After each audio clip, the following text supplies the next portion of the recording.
जय जगन्नाथ सांग माने आशा करुचे भगवानଙ୍କର अपार करुणाରୁ ଆପଣମାନେ ଭଲରେ ଥିବେ ଏବଂ ସୁଖମୟ ଜୀବନ ଅତିବାହିତ କରୁଥିବେ। ଆଜି ଆମେ ଓଡ଼ିଆ ବ୍ୟାକରଣର ସମାସ ବିଷୟବସ୍ତୁକୁ ଆଲୋଚନା କରିବା। ଆମେ ଅନ୍ୟ ଭିଡ଼ିଓରେ ତତ୍ପୁରୁଷ ସମାସ ପର୍ଯ୍ୟନ୍ତ ଯାଇଥିଲେ। ଆଜି ଆମେ କର୍ମଧାରାୟ ସମାସକୁ ଆଲୋଚନା କରିବା ପିଲାମାନେ। ତାହେଲେ ଡେରି ନ କରି କର୍ମଧାରାୟ ସମାସକୁ ଟିକେ ବୁଝିବା। ନା କର୍ମଧାରାୟ ସମାସ କହିଲେ କ'ଣ ବୁଝୁ? কর্মধারায় সমাসর গঠন প্রণালীরে বিবিধতা রয়েছে পিলামানে। বিগ্রহ বাক্য ও সমাস পদর গঠন কৌশল যদি আমি লক্ষ্য করিবা তাহলে আমি ইয়াকু জানিপারিবা। আমি এক্সাম্পলକୁ ଦେଖିବା ପିଲାମାନେ। করে ଅଛି নীଳ ଅଟେ କଇଁ, নীଳ କଇଁ। ଏଠାରେ ଯଦି ଆମେ ନୀଳକୁ ଦେଖିବା ତାହେଲେ ନୀଳଟା ଗୋଟେ ରଙ୍ଗ, ଯାହାକି ଗୋଟେ ବିଶେଷଣ ପଦ। କଇଁ ହେଲା କ'ଣ ନା ବିଶେଷ୍ୟ ପଦ। ବିଶେଷ୍ୟ ପଦକୁ ବିଶେଷଣ ପଦ କ'ଣ କରିଥାଏ ନା ବିଶେଷିତ କରିଥାଏ। ଯେଉଁଟା ନୀଳ, ଆମେ ଯଦି କଇଁ ଖାଲି କହୁଛୁ ସେଇଟା କେଉଁ ରଙ୍ଗର, ଯଦି ଆମେ କହିଦେଉଛୁ ତାକୁ ନୀଳ ରଙ୍ଗର, ତାହେଲେ ତା'ର ଗୋଟେ ବିଶେଷ ଗୁଣକୁ ସେ କ'ଣ କରୁଛି ନା ପରିମାର୍ଜିତ କରୁଛି। ଠିକ୍ ସେହିପରି ଡେଙ୍ଗା ଗଛ, ଡେଙ୍ଗା ଅଟେ ଗଛ, ଡେଙ୍ଗା ଗଛ, ଗଛଟା ହେଲା ତୁମର ବିଶେଷ୍ୟ ପଦ, ଡେଙ୍ଗା ହେଲା ତୁମର ବିଶେଷଣ ପଦ, ଯାହାକି ବିଶେଷ୍ୟ ପଦକୁ ବିଶେଷିତ କରୁଛି କିଏ ନା ଡେଙ୍ଗା। କଅଁଳ ଶାଗ, ଫଟାହାଣ୍ଡି, ସଫା ଲୁଗା, ଉଡ଼ାଜାହାଜ, ଲୁଣି ମାଛ, ଏଇଟା ହେଲା ତୁମର ଅନେକ ଗୁଡ଼ିଏ କର୍ମଧାରାୟ ସମାସର ଏକ୍ଜାମ୍ପଲ୍ ଗୁଡ଼ିକ। ଆଉ ଗୋଟେ ଏକ୍ଜାମ୍ପଲ୍କୁ ଦେଖିବା ଯେ ରୁଦ୍ର ସେ ସୁନ୍ଦର, ରୁଦ୍ର ସୁନ୍ଦର, ଯେ ରୁଦ୍ର ସେ ହେଉଛନ୍ତି ସୁନ୍ଦର। ଏଠାରେ ଯେ ଏବଂ ସେ ବ୍ୟବହାର କରାଗଲା। ଯେ ମୂର୍ଖ ସେ ପଣ୍ଡିତ, ମୂର୍ଖ ପଣ୍ଡିତ। ଯେ ଚାଲାକ ସେ ଚତୁର, ସେ ହେଇଗଲା ଚାଲାକ ଚତୁର। ଏଠାରେ ରୁଦ୍ର ସୁନ୍ଦର, ରୁଦ୍ର ସୁନ୍ଦର, ମୂର୍ଖ ପଣ୍ଡିତ, ଚାଲାକ ଚତୁର, ଏଇମାନେ ସମସ୍ତେ ହେଉଛନ୍ତି ଗୋଟେ ଗୋଟେ କ'ଣ ନା ବିଶେଷଣ ପଦ। ରୁଦ୍ର ସୁନ୍ଦର, ମୂର୍ଖ ପଣ୍ଡିତ, ଚାଲାକ ଚତୁର, ଏମାନେ ସବୁ ହେଇଗଲେ ବିଶେଷଣ ପଦ। ଆହୁରି ଦେଖିବା ଯେ ରାଜା ସେ ଋଷି, ଇଏ ହେଇଗଲା ରାଜର୍ଷି। ଏଠାରେ ରାଜା ବିଶେଷ୍ୟ ପଦ, ଋଷି ମଧ୍ୟ ହେଉଛି ଗୋଟେ ବିଶେଷ୍ୟ ପଦ। ସେହିପରି ହେଉଛନ୍ତି ଦେବର୍ଷି, ବ୍ରହ୍ମର୍ଷି ଇତ୍ୟାଦି। ଆମେ କ'ଣ କରୁଛୁ ନା ଦୁଇଟି ବିଶେଷ୍ୟ ପଦ ସହିତ ବିଶେଷ୍ୟ ପଦକୁ ଯୋଗ କରିପାରିବା, କିମ୍ବା ବିଶେଷଣ ପଦକୁ ବିଶେଷଣ ପଦ ସହିତ ଆମେ ନେଇ ସମାସ ସୃଷ୍ଟି କରିପାରିବା। ଅର୍ଥାତ୍ ବିଶେଷଣ ସହିତ ବିଶେଷଣ ଏବଂ ବିଶେଷ୍ୟ ସହିତ ବିଶେଷ୍ୟ। ଆହୁରି ବି ଅନେକ ଗୁଡ଼ିଏ ଜିନିଷ ଅଛି। ବିଶେଷ୍ୟ ସହିତ ବିଶେଷଣ, ବିଶେଷଣ ସହିତ ବିଶେଷ୍ୟକୁ ମଧ୍ୟ ଆମେ କ'ଣ କରିପାରିବା ନା ସମାସ କରିପାରିବା। ଏହି ସୂତ୍ରରେ ଆମେ ଗଢ଼ିପାରିବା ଶୋକସାଗର, କନ୍ୟାରତ୍ନ, ପୁତ୍ରମଣି, ଶୋକାଗ୍ନି, ଅଜ୍ଞାନ ଅନ୍ଧକାର ଇତ୍ୟାଦି। ଏହାର ସାଧାରଣ ଧର୍ମ କ'ଣ ନା ଉପମେୟ ଓ ଉପମାନ ମଧ୍ୟରେ ଥିବା ସମାନ ଗୁଣ ଧର୍ମକୁ କ'ଣ କୁହାଯାଇଥାଏ ନା ସାଧାରଣ ଧର୍ମ ବୋଲିକରି କୁହାଯାଇଥାଏ। ଆମେ ଯେତେବେଳେ ଉପମା ଅଳଙ୍କାର ପଢ଼ିଥିଲେ ପିଲାମାନେ, ଛନ୍ଦ ଅଳଙ୍କାର ପଢ଼ିବା ସମୟରେ ଆମେ ଦେଖିଥିଲେ କ'ଣ ନା ଉପମେୟ ଏବଂ ଉପମାନ ମଧ୍ୟରେ ଯଦି ସମାନ ଧର୍ମ ଥିବ, ସମାନ ଗୁଣ ଥିବ, ତାକୁ ଆମେ କ'ଣ କହିପାରିବା ନା ସାଧାରଣ ଧର୍ମ ବୋଲିକରି କହିପାରିବା।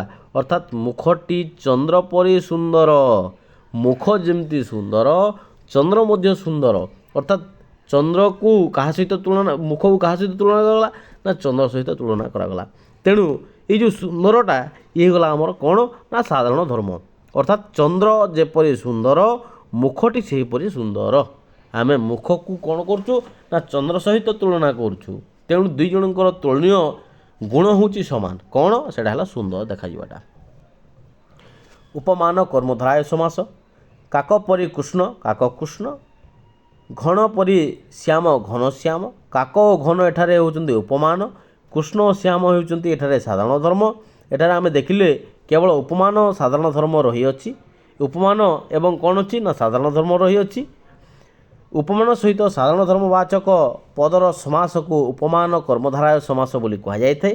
ଏହି ଧାରାରେ ଆମେ ଯଦି ଗଢ଼ିପାରିବା ତୁଷାର ଧବଳ, ଲବଣୀ କୋମଳ, ଏଭଳି ଭାବରେ କ'ଣ କରିପାରିବା ନା ଅନେକ ଗୁଡ଼ିଏ ଶବ୍ଦ ସୃଷ୍ଟି କରିପାରିବା। ଉପମିତ କର୍ମଧାରାୟ ସମାସ। ମୁଖଟି ଚନ୍ଦ୍ର ପରି, ଅର୍ଥାତ୍ ମୁଖ ଚନ୍ଦ୍ର।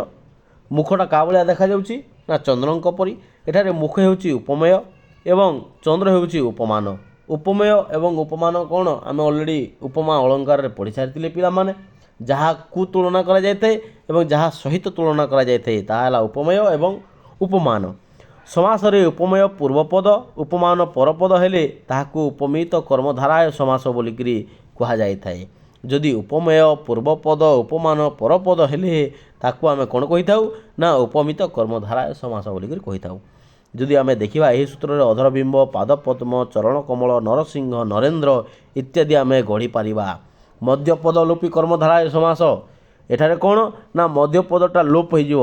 ରାଜାଙ୍କ ସିଂହଦ୍ୱାରରେ ଦ୍ୱାରପାଳ ପହରା ଦେଉଛି। ସିଂହଦ୍ୱାରକୁ ଆମେ ଲେଖିପାରିବା ସିଂହ ଚିହ୍ନିତ ଦ୍ୱାର। ସିଂହଦ୍ୱାରକୁ ଆମେ କ'ଣ ଲେଖିପାରିବା ସିଂହ ଚିହ୍ନିତ ଦ୍ୱାର।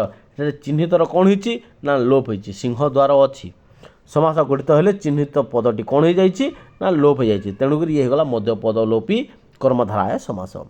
ଯେଉଁ କର୍ମଧାରାୟ ସମାସର ସମସ୍ତ ପଦରେ ମଧ୍ୟବର୍ତ୍ତୀ ପଦର ଲୋପ ହୋଇଥାଏ ତାକୁ ଆମେ ମଧ୍ୟପଦ ଲୋପୀ କର୍ମଧାରାୟ ସମାସ ବୋଲିକିରି କହିଥାଉ। ଯେଉଁ ପଦ ବା ଯେଉଁ ସମସ୍ତ ପଦରେ ମଧ୍ୟବର୍ତ୍ତୀ ପଦର କ'ଣ ହେବ ପିଲାମାନେ ନା ଲୋପ ହୋଇଯିବ ତାକୁ ଆମେ କହିପାରିବା ମଧ୍ୟପଦ ଲୋପୀ କର୍ମଧାରାୟ ସମାସ।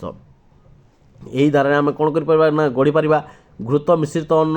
ଏଠାରେ ମିଶ୍ରିତଟା କ'ଣ ହେଇଛି ନା ଲୋପ ହୋଇଯାଇଛି ଘୃତ ଅନ୍ନ ହୋଇଯିବ। ସୁନାରେ ତିଆରି ମୁଦି ସୁନା ମୁଦି ତିଆରିଟା କ'ଣ ହୋଇଯାଇଛି ଲୋପ ହୋଇଗଲା। ଠିକ୍ ସେହିପରି ଆଉ କ'ଣ ହୋଇପାରିବ ନା କାଠରେ ତିଆରି ପୋଲ କାଠ ପୋଲ ବର ନାମକ ଗଛ ବର ଗଛ ଦହି ଚୁଡ଼ା ରେଳଗାଡ଼ି ଚନ୍ଦ୍ରମୁଖ ବକ ଧାର୍ମିକ ଇତ୍ୟାଦି ହୋଇଗଲା ଆମର ମଧ୍ୟପଦ ଲୋପୀ କର୍ମଧାରାୟ ସମାସ। ଅନ୍ୟ ଗ୍ରାମ ଗ୍ରାମାନ୍ତର ଅନ୍ୟ ରୂପ ରୂପାନ୍ତର ଅନ୍ୟ ଦେଶ ଦେଶାନ୍ତର କୁ ଅଟେ ଆକାର କଦାକାର। ଠିକ୍ ଅଛି ପିଲାମାନେ। ତାପରେ ଦେଖିବା ଦ୍ୱନ୍ଦ୍ୱ ସମାସ। ପ୍ରତ୍ୟେକ ପଦର ଅର୍ଥର ପ୍ରାଧାନ୍ୟ ଥାଇ ଏକାଧିକ ବିଶେଷ୍ୟ ପଦର ମିଳନରେ ଯେଉଁ ସମାସ ଗଠିତ ହୁଏ ତାହାକୁ ଆମେ କହିପାରିବା ଦ୍ୱନ୍ଦ୍ୱ ସମାସ। ଯଦି ପ୍ରତ୍ୟେକ ପଦର ଅର୍ଥର ପ୍ରାଧାନ୍ୟ ଥିବ ପୂର୍ବ ପଦର ପ୍ରାଧାନ୍ୟ ରହିବ ପରପଦର ବି ପ୍ରାଧାନ୍ୟ ରହିବ ଏବଂ ଏକାଧିକ ବିଶେଷ୍ୟ ପଦର ମିଳନ ଯଦି ହେଉଛି ତାହେଲେ ସେଭଳିଆ ସମାସକୁ ଆମେ କ'ଣ କହିପାରିବା ନା ଦ୍ୱନ୍ଦ୍ୱ ସମାସ କହିପାରିବା। ଫୁଲ ଫଳ ଶବ୍ଦ ଦୁଇଟି ଭିନ୍ନ ଭିନ୍ନ ଶବ୍ଦ। ଫୁଲ ଗୋଟେ ଶବ୍ଦ ଫଳ ଗୋଟେ ଶବ୍ଦ। ଏ ଦୁଇଟି ଯାକ ବିଶେଷ୍ୟ ପଦ। ସମସ୍ତ ପଦରେ ଦୁଇଟିର ଅର୍ଥର ସମାନ ପ୍ରାଧାନ୍ୟ ରହିଛି। ଦୁଇରୁ ଅଧିକ ଶବ୍ଦ ବି ମିଶି ପାରିଛନ୍ତି। ରାମ ଲକ୍ଷ୍ମଣ ସୀତା ଇଏ ହୋଇଗଲା ରାମ ଲକ୍ଷ୍ମଣ ଓ ସୀତା। ସମସ୍ତ ପଦର ପ୍ରାଧାନ୍ୟ ଅଛି ସମସ୍ତେ ଗୋଟେ ଗୋଟେ ବିଶେଷ୍ୟ ପଦ ଏବଂ ଯୋଡ଼ିଛି କିଏ ନା ଓ ଧର୍ମ ଅର୍ଥ କାମ ମୋକ୍ଷ ଇଏ ହୋଇଗଲା ଗୋଟେ ଦ୍ୱନ୍ଦ୍ୱ ସମାସ।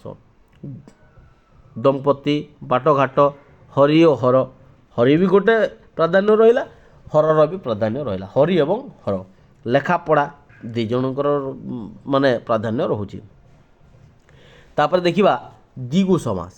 ଯେଉଁ ସମାସରେ ସଂଖ୍ୟାବାଚକ ଶବ୍ଦ ପୂର୍ବରେ ଥାଇ ସମସ୍ତ ପଦଟି ସମାହାର ବା ସମଷ୍ଟିକୁ ବୁଝାଇଥାଏ ତାହାକୁ ଆମେ ଦ୍ୱିଗୁ ସମାସ କହିଥାଉ। ଯଦି ସଂଖ୍ୟାବାଚକ ଶବ୍ଦଟା କ'ଣ ହେବ ନା ପିଲାମାନେ ପୂର୍ବ ପଦରେ ରହିବ ଏବଂ ସମସ୍ତ ପଦର ସମଷ୍ଟିରେ ବା ସମାହାରରେ ସୃଷ୍ଟି ହେବ ତାକୁ ଆମେ ଦ୍ୱିଗୁ ସମାସ କହିପାରିବା। ତ୍ରିଫଳା ଅର୍ଥାତ୍ ତିନି ଫଳର ସମାହାର ତ୍ରିଫଳା। ତ୍ରିଟା ହୋଇଗଲା ତୁମର ସଂଖ୍ୟାବାଚକ ଶବ୍ଦ ଏବଂ ବାକି ସବୁ ଶବ୍ଦ ଏଠାରେ କ'ଣ ହୋଇଛି ନା ମିଶିଯାଇଛି।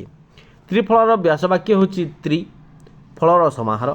ଶବ୍ଦଟିର ଆଦ୍ୟରେ କ'ଣ ଅଛି ନା ସଂଖ୍ୟାବାଚକ ଶବ୍ଦ ତ୍ରି ବା ତିନି ବ୍ୟବହାର କରାଯାଇଛି। ଚାରି ବେଦ ଅର୍ଥାତ୍ ଚାରି ବେଦର ସମାହାର।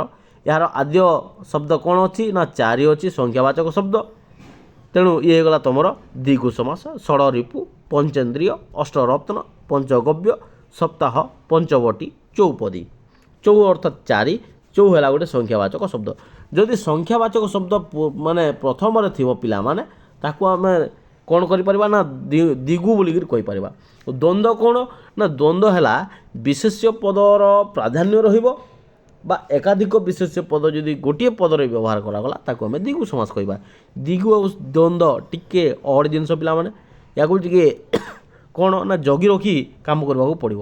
ଟିକେ ଟ୍ରିକି ଜିନିଷ ଏଇଟା। ତ ପିଲାମାନେ ଆଶା କରୁଛି ଯଦି ବୁଝିପାରି ନଥିବ ତାହେଲେ କ'ଣ ନା କମେଣ୍ଟ ମାଧ୍ୟମରେ ଜଣାଇବ ପିଲାମାନେ। ତ ତାର ସମାଧାନ ନିଶ୍ଚିତ ଭାବରେ କରିବୁ। ତ ଆଜି ପାଇଁ ଏତିକି। Thank you to all.